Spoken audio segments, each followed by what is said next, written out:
Hi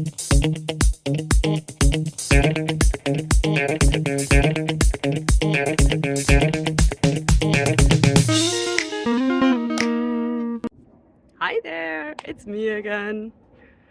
So you all probably recognize the plant that's behind me, right? So the question today is, what will happen if I touch it? Although that one is too easy, right? So let's look at another question that might be a little bit more interesting.